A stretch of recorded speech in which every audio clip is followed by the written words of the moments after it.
Want to add pictures to your sticky notes? In this tutorial, I'll explain what sticky notes currently supports, whether you can insert images, and the best alternatives for keeping pictures together with your notes. Start by opening sticky notes from the Start menu. Create a new note or open one of your existing notes where you'd like to include additional information. At the time of this recording, the Windows Sticky Notes app is designed primarily for text-based notes. Most current versions do not include a built-in option to insert or embed images directly into a note. If you need to remember a specific picture, you can type the image name, file location, or a short description inside the note. So this makes it easy to find the image later using File Explorer or another application. If your workflow depends on combining text and pictures, Microsoft OneNote is a better choice.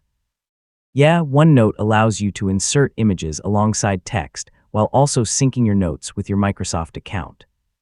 Sticky Notes works best for short reminders, checklists, passwords, phone numbers, and quick ideas.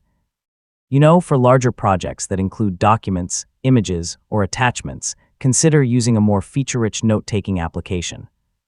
And that's what you need to know about adding images to sticky notes. While the app currently focuses on text notes, you can still organize image-related information using file references or Microsoft OneNote. If this tutorial helped you, don't forget to like the video, subscribe for more Windows guides, and thanks for watching.